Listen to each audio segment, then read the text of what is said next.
What are illegal strikes and lockouts?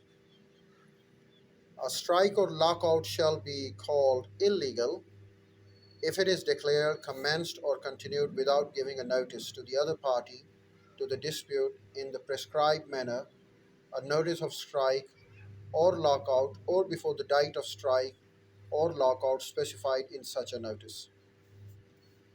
If it is declared, commenced, or continued in consequences of an industrial dispute not raised in the prescribed manner by CBA or the employer. If it is continued in contravention of an order made by the government or by the Commission. It is declared, commenced, or continued during the period in which a settlement or award is in operation. A lockout declared in consequence of an illegal strike and a strike declared in consequence of an illegal lockout shall not be shall not be deemed as illegal. National Industrial Relations Commission. Well, National Industrial Relations Commission has got its own constitution. The federal government shall constitute a National Industrial Relations Commission consisting of not less than 10 members, including the chairman. The qualification for the appointment as the chairman and the member of the commission shall be determined by the government. The chairman members are appointed by the government.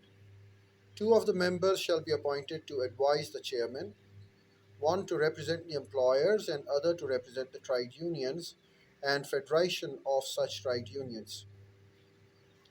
The chairman may co-opt some workers belonging to federation at the national level.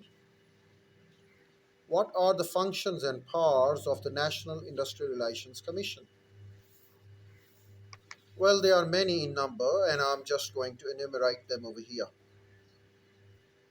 To adjudicate and determine industrial dispute in Islamabad Capital Territory, Federal Capital Territory, and trans-provincial to which the trade union or the federation of such trade union is a party and which is not confined to matters of purely local nature, and any other industrial dispute which is, in the opinion of the government, of the national importance and is referred to it by, by that government.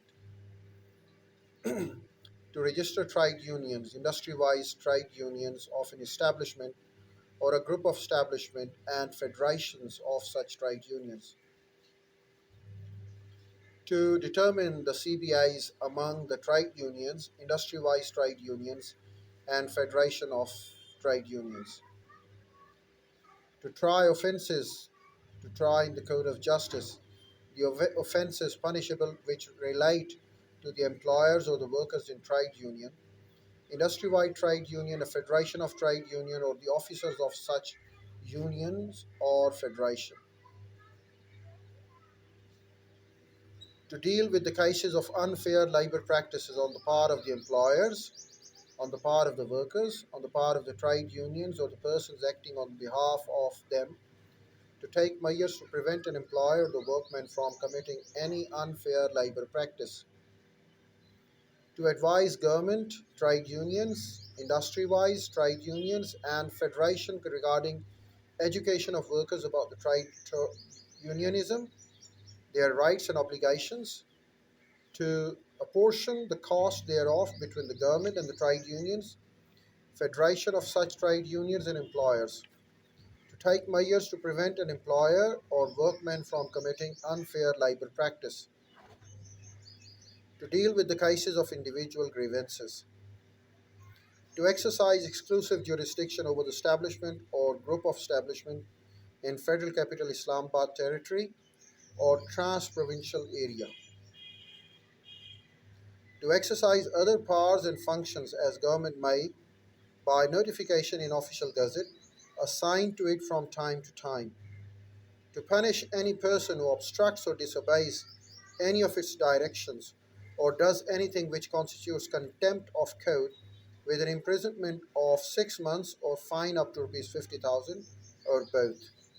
The chairman, any member or person authorized in writing may enter any building, factory, establishment, workshop, or other premises and inspect or interrogate for any matter before the Commission.